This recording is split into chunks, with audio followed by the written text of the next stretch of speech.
Hello, Archie Dunlop here with Talking Astrology with Archie.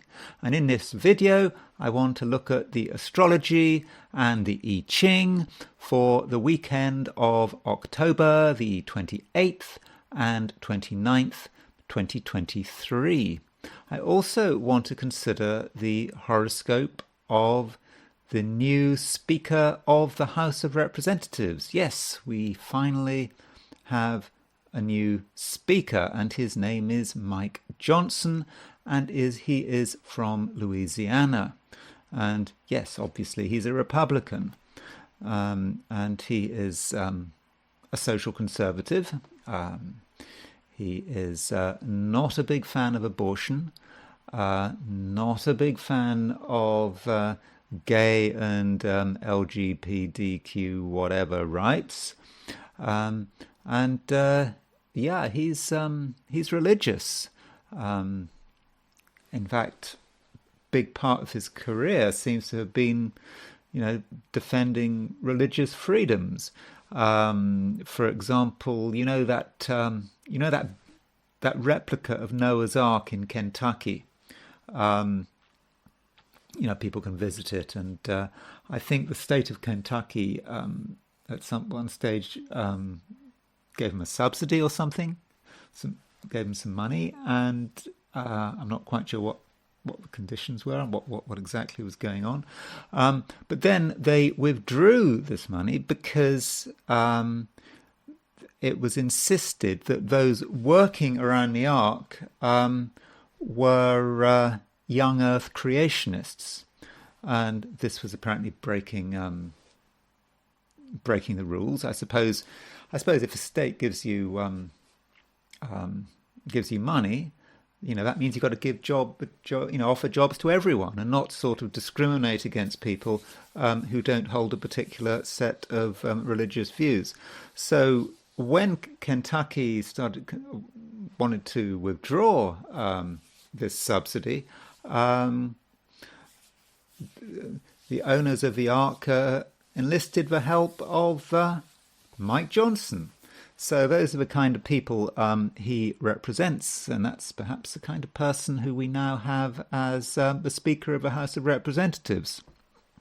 Now, he did say that he was not in favour of any more money going to Ukraine.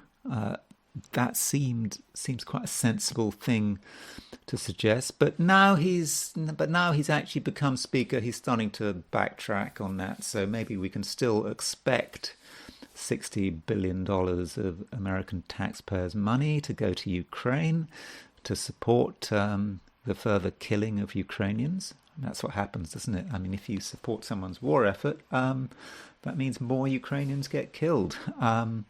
That's a very nice thing to do. By the way, to slightly change the subject, very soon Saturn goes stationary direct. We're very close to that. Goes stationary direct, first degree of Pisces. That is actually opposition Ukraine's sun. Ukraine has got its sun at 0 degrees Virgo. We've got Saturn opposition Ukraine's sun. Saturn is also opposition NATO's sun. So I don't know, is this really the time to be giving Ukraine $60 billion? I mean, it seems, as far as the war in Ukraine is concerned, the fat lady may not be singing, but as they say, she is starting to clear her throat. Anyway, let's look at the astrology for the weekend. So let's go. Here we go. So I've set the chart you're looking at for the beginning of Sunday, midnight on Sunday. Because that's sort of the halfway point of the weekend. So let's look at this. So these are the positions of the planet. So you can see that the moon is in Taurus. So the moon is in Taurus pretty much the whole weekend. and it's a full moon. You can see the moon is just separating from the opposition of the sun. And this full moon is going to absolutely dominate the weekend. On one hand, we've got the sun in Scorpio, which is very intense and brooding, emotional. Then you've got the moon in Taurus, which is, earth sign. It's more grounded. And I think the challenge there for many of us, particularly if we've got our star sign in a water sign, if we're a water sign, maybe Cancer, Scorpio, Pisces, we might be tempted to get too wrapped up in our feelings. And the moon in Taurus is kind of offering us a different approach, to come down to earth. Let's not just focus just on intense feelings, but let's start to focus on the real world, the material world. And so there is a bit of a challenge there. Now, this full moon, nonetheless, it could be a bit nasty, because it's tied up with Mercury, Mars, and a Jupiter. You see, look at this full moon. You've got Mercury-Mars conjunction, which is quite close to the sun, and then you've got Jupiter quite close to the moon, and the nastiness is perhaps not immediately apparent this weekend, because it seems okay because you've got the moon making a conjunction to Jupiter, and that kind of looks great, doesn't it? I mean, the moon is exalted in Taurus, going to Jupiter, absolutely wonderful. But then one might forget to look at what's going on the other side of the chart. The moon is going to an opposition of Mars. It's going to an opposition of Mercury. There's scope there for a lot of anger, the kind of anger that may not just burn itself off instantly, the kind of anger that can hang around, people bearing grudges, and with this Mercury-Mars conjunction, that is quite nasty, particularly in Scorpio. We may be inclined to use our words to hurt people. Okay, we might not intend to hurt, but we might, feel we've got to say something, and when the words come out,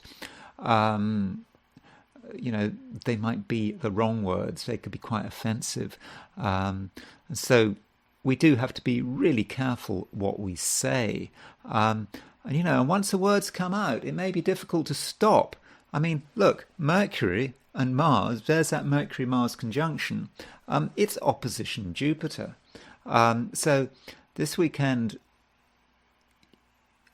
okay, I won't say a lot of words, but the words themselves are going to kind of come out in chunks, and each word has the capacity to cause a lot of damage. And words aside, it's an angry weekend. So don't get into fights. Don't even think about getting into fights. Don't get into arguments. It's not about pride. It's just about getting away unscathed, and don't exaggerate things. Don't do anything. Don't do anything dangerous. Really, it's. I have to say that it's not a great weekend. It's just a weekend where we just have to be really careful. I think that this opposition between Moon and Jupiter and Mercury and Mars is really tough. With this Moon and Jupiter, there is a temptation to be optimistic. To think, oh, everything's fine. Moon conjunct Jupiter. Let's go and do something. I don't know. Let's go to a party. Let's enjoy ourselves. But things could go wrong. so quickly. Yeah, I mean, this weekend, the whole weekend, I would advise, great caution. If you have any doubts, just don't do it. And what I've been talking about with the full moon, the Mercury-Mars conjunction, and so on, this is reflected in my forecasts for the 12 signs. So here they are, my forecasts. These are my forecasts for this weekend, the weekend of the 28th and 29th of October 2023. Aries. It's unlikely to be an easy weekend, even though you yourself are in a strong position. There's a fair amount of disagreement, and emotions could get out of control very easily. Also, financial issues could be a major stumbling block. On the plus side, there'll be plenty of passion, but this passion needs to be carefully directed. Taurus. Over the weekend, there's a full moon across the main axis of your solar chart. This full moon has a direct impact on relationships, and for the first time, you may have a clear understanding of the other person and their attributes and faults. And these attributes and their faults, they will start to become glaringly obvious. And the verbal reactions of the other person might well tell you everything. Gemini, a high-pressure weekend. Mercury, your ruling planet, is conjunct Mars and opposition Jupiter. You could do some stupid stuff and overreach yourself to the point of putting yourself in danger. It's therefore important that you know your limitations and that you look after your health. You and someone else could have a serious difference of opinion. Cancer. Cancerians can be very sensitive to the full moon, and this weekend you could swing between being sensible and grounded and being emotional and brooding. Also, you'll want to enjoy yourself, but when does enjoyment become obsession? Your better, more reliable friends can be a stabilizing influence. Leo. Where are you going? There's certainly a powerful downward pull to concentrate on your inner private world. However, this weekend's full moon eclipse presents other opportunities, for example, reaching out to a more public environment which has a solid material base. And right now, the public is more important than the private. Virgo. You need to take it easy this weekend because there are temptations to go off the rails. With Mercury, your ruler, making a conjunction to Mars, there's something angry in the air, and your method of communication could be very disruptive. And when dealing with people one-to-one, give them a chance to speak. Their ideas really do need to be given this chance. Libra. You can't look at things at face value or try to analyze them with your intellect. You have to engage with all your senses, including the intuitive and supernatural ones. Then you can slowly get to the bottom of the matter. Elsewhere, you have to be careful who you associate with. Some people have short tempers and are prone to spewing ugly words. Scorpio. The weekend's full moon eclipse has a direct impact on your star sign. You have a lot of power, but you're challenged to use it in the right way. If you only think of yourself, you're going to lose friends, and you therefore have to make a special effort to consider other people. Be careful what you say and try to speak as softly as possible. But if you want to tear someone down with your words, that shouldn't be a problem. Sagittarius, you have your opinions and your view of the world, but not everyone is going to agree with you. So don't be surprised if you're challenged. Indeed, you might be challenged for no reason at all. Under these circumstances, it's important that you don't overreact. Let people have their say and don't let your ego stand in the way of common sense. Capricorn, you want to enjoy yourself in your own way without having to explain. But this simple desire might hit some resistance because there's a full moon hitting the creativity and pleasure sector of your solar chart. Perhaps other people want to do something else, or you're accused of being selfish. But this weekend, it's okay to be selfish. Aquarius, you feel propelled into the limelight, and if you're at parties and other gatherings, it will be difficult not to get noticed. But you do have to consider your real needs. And there is a time when you need to recharge your batteries and not get caught up in the chaos of everyday life. So perhaps this weekend you need to take a rain check, even if your impulses tell you something different. Pisces, there's something you don't understand, and this is made clear by this weekend's full moon eclipse. You don't want to deal with the situation, but on reflection, you realize that answers are needed. And if you ask a couple of simple questions, you'll get simple answers which make you feel a whole lot better about yourself. Okay, so I'm now going to transition to the I Ching. And so I asked the question, what is this weekend going to be like for those watching this video? So the first hexagram I got was hexagram number 9, the taming power of the small. This hexagram reminds us that right now we're not really in as powerful a position as we'd like to be. We are perhaps the small.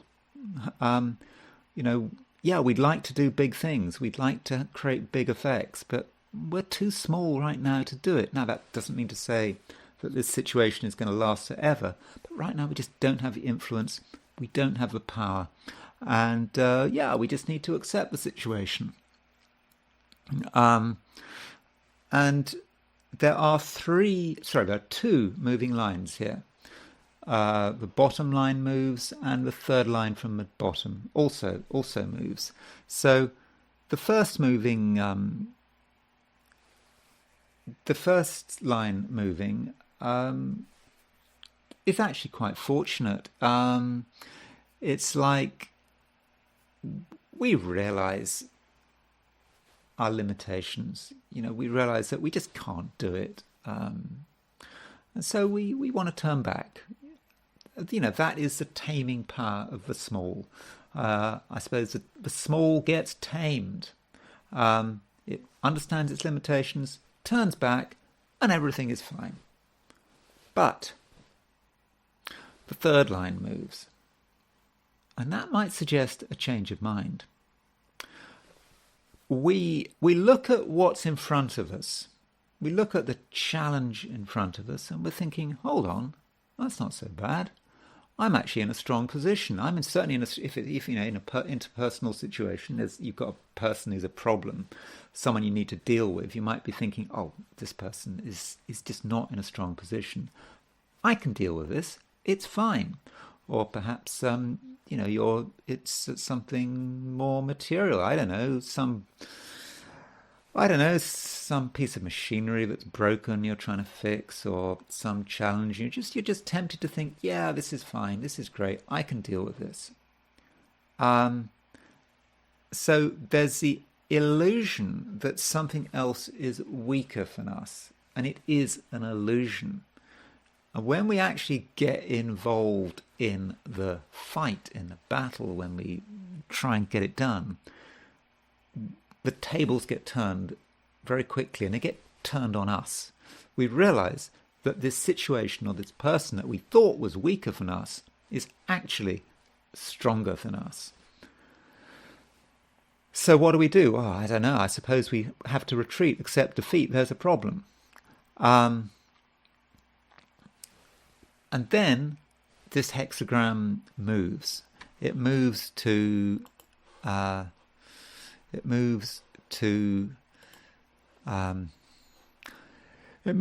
number 59, which is dispersion. And dispersion gives us the idea of rain. It may be just the whole thing, just washing everything out. There's some sort of difference of opinion about whether this is actually a good hexagram. In one sense, we might just be in a situation where we push things so far. We were in a situation where we really couldn't cope, where we were in over our head. We should have given up. We should have trusted our first instincts and just retreated, but we didn't, and we're involved in it, and it's hard work, and the whole thing just could get washed away. So that doesn't bode very well. But there's an alternative view that it's like where suddenly everything becomes chaotic. And I think this is more about Sunday rather than Saturday, towards the end of the weekend. There's this sort of everything gets washed around. I don't know, like being in a washing machine or something. And things can happen left, right, and centre. We can find ourselves moving, ending up somewhere we weren't expecting. And as a result of this chaos, we might actually find ourselves suddenly, almost accidentally, in a good position. So that is a possibility. So I think this dispersion, whatever happens, there is a sense of water. Everything gets washed out. And that washing out is all that sort of chaos and delusion that we were suffering from the 9 taming power of the small was suggesting. It all gets washed out, and in a way we can start again, and maybe we can start again in a slightly better position.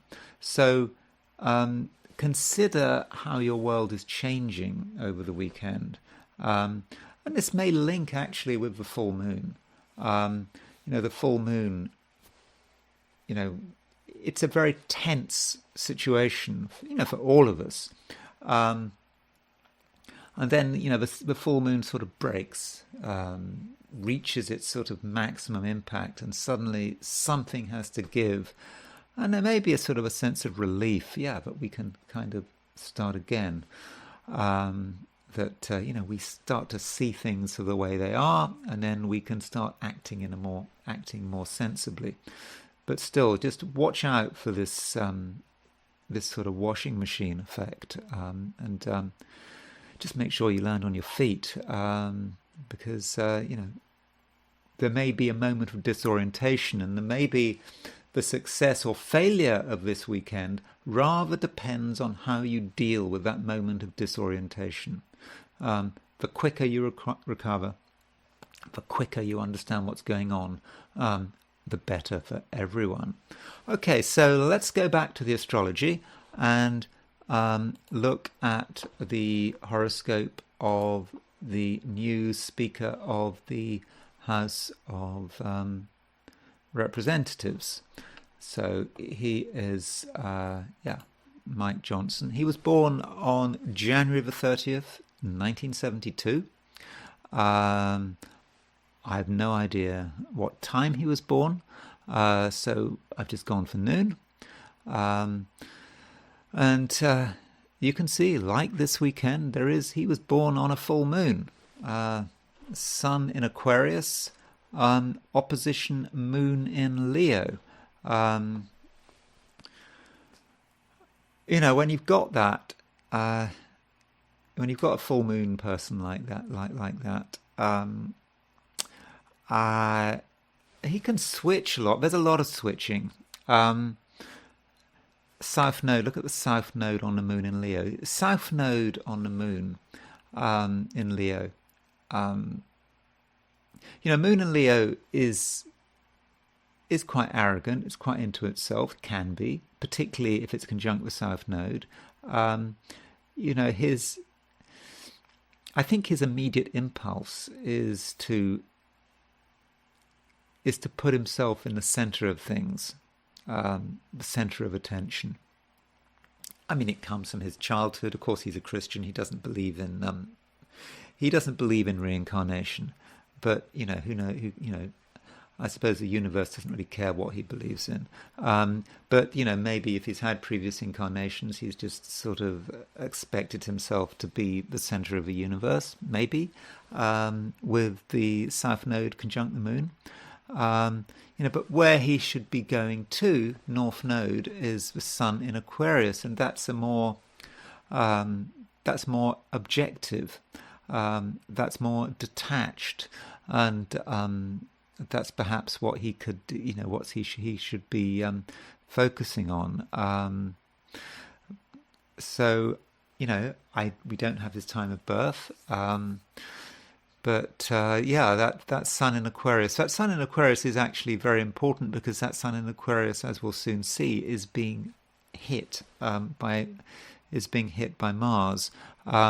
So that's one aspect of his horoscope. Another aspect is his Jupiter. We don't, as I said, we don't know his time of birth. But Jupiter in Sagittarius. Jupiter in Sagittarius can be actually quite religious. It's tempting to think of Jupiter and Sagittarius as being free flowing, open to everything. But no, Jupiter is a planet that's very moral. Jupiter in Sagittarius even more so. This would be particularly the case if he was born by day, born in the hours of daylight, because then Jupiter would be, because Jupiter is a diurnal daytime planet, and it's sort of in a masculine sign, and if it was above the horizon in a daylight, it would be very strong, and that would really confirm this. But Jupiter is a religious planet, and it's really obsessed with its own principles. He's very moral. Now, moral not necessarily in the nice sense of a word, moral, just a load of just having a load of opinions about the way things should be. That is Jupiter. And this Jupiter is square Pluto. That makes it even more intense. And in fact, if you look at it, the Jupiter-Pluto midpoint is going to be around 15 Scorpio, which is going to be semi-square the Aries point, or sesquiquadrate the Aries point. So he's got Jupiter-Pluto square, and the Aries point is on the Jupiter-Pluto midpoint. So I think we can perhaps see what he's done in terms of his career. He has used religion and his moralizing to progress, to push his career both as a lawyer and in terms of his political agenda. And it seems to have worked really well. Jupiter-Pluto is about the desire for self-improvement.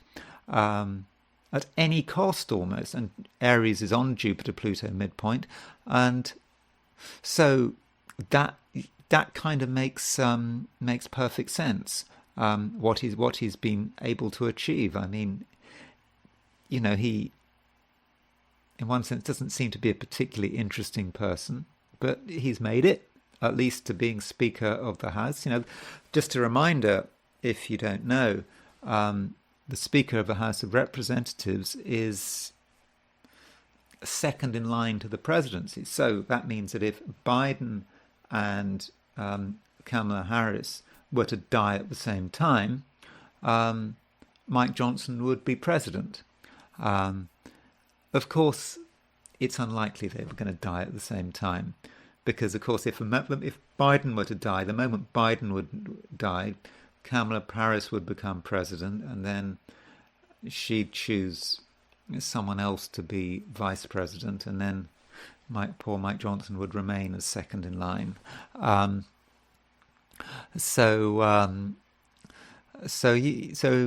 I mean, I doubt he's going to become president, but we should just remember how important the Speaker of the House, how important this position is in terms of the succession.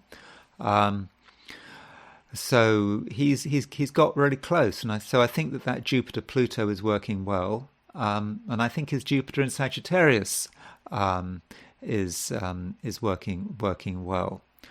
Now, another aspect in his chart, which is possibly a little more worrying, is his Mars opposition Uranus. You can see he's got Mars in Aries, 2251 at midday, Mars 2251 Aries, Uranus 1818 Libra, Mars-Uranus opposition. When you look at him, you don't think that he's a Mars-Uranus opposition kind of person. Maybe this Mars-Uranus opposition hasn't yet manifested. Now he's Speaker of the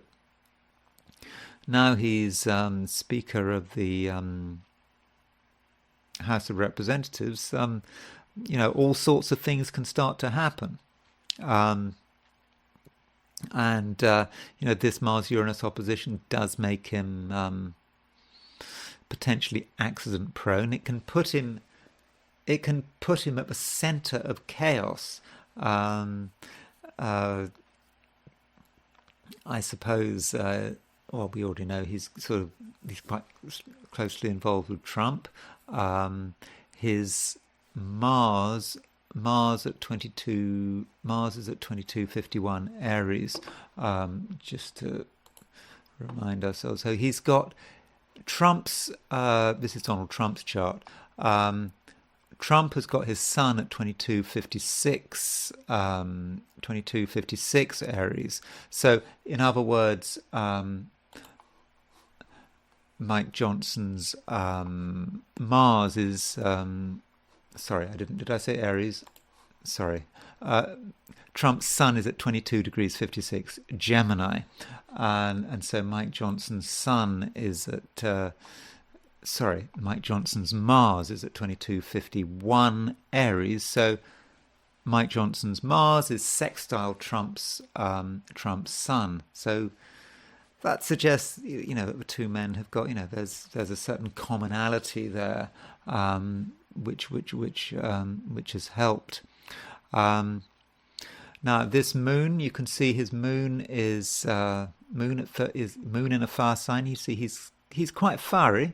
Moon in Leo, Mars in Aries, Jupiter in Sagittarius. Moon is applying to a trine of Mars. So I think that all helps. I'm not convinced that he's presidential material. I'm thinking this is probably as good as it gets. But he is accident prone, and I think this accident proneness, when he moves to the centre of government, he can become part of he can certainly become part of the chaos. Now, as far as when he was sworn in as Speaker of the House of Representatives, I believe this is the this is the chart for him being sworn in. I think it's October the 25th, 2023, 2:45. What I did was I found a video about the swearing in, and the time on Capitol Hill was showing up on the video, and it was saying 2:45 at the moment where he was sworn in. At least that's my understanding of it. If I've got it wrong, my apologies. But that's what I think is the case. I think I've got that right. So just looking at that chart in isolation, we can see that the moon's in Pisces. The moon is going to a sextile with Uranus. It's moving to a conjunction of Neptune. You might be thinking, oh, well, that's nice. But, Uranus, Neptune, Pluto, yeah. You see, moon is hitting all these outer planets, Uranus, Neptune, Pluto, by sextile or by conjunction. So yes, so that is nice, seems nice. But the moon is still void of course. In other words, the moon has made its last major aspect to a traditional planet before leaving the sign. And so, the fact that he has been sworn in, with the moon moving to a conjunction of Neptune and that's it, does suggest that his tenure as Speaker of the House of Representatives is unlikely to be spectacular. I don't think this is a stepping stone to higher things or a stepping stone to respect and recognition. I think in the end it's probably all going to sort of disintegrate into chaos, particularly because the moon is moving to a conjunction of Neptune, and it's really not applying to anything. It's a feeling of where is this going next? So, I don't think that we should really hold out high hopes, for anything great to be happening. Now, as far as what was going on in his chart, is concerned, here we have, there's Mike Johnson's chart in the middle, and on the outer wheel we have the positions of the planets when he was sworn in as Speaker of the House. There are some very powerful transits going on. Pluto was at 2757 Capricorn, and he's got his Mercury at 2802 Capricorn. Okay, that's for midday. I mean, I'm sure he wasn't born exactly on midday, but it's certainly a time of his life when he's got Pluto conjunct his Mercury. So I'm just wondering how that's going to manifest. On a positive note, this may be an opportunity. This perhaps the time at the moment. This is a time, but perhaps he can be manipulative through his words. We don't know what he's been saying behind the scenes, but also on a mental level, I suspect he's under a lot of stress. A lot of stress. It may not seem like it, but is he going to be able to deal with it? Having Pluto conjunct his Mercury. That Pluto, remember, this is America's Pluto return. So America's Pluto is on his Mercury.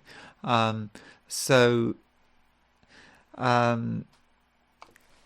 a lot for him to deal with as Speaker of the House, and one just wonders whether he can actually cope, because it's going to be hard work. Also, the moment he was elected, the moment he was sworn in, Mars was at 916 Scorpio.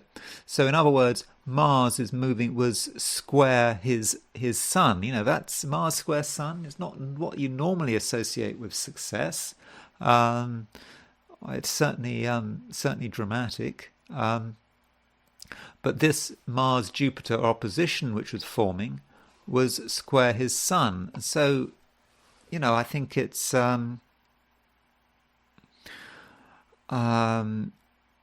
hard work. I think one really does wonder. One does wonder whether he's really up to it. If you're into solar arc directions,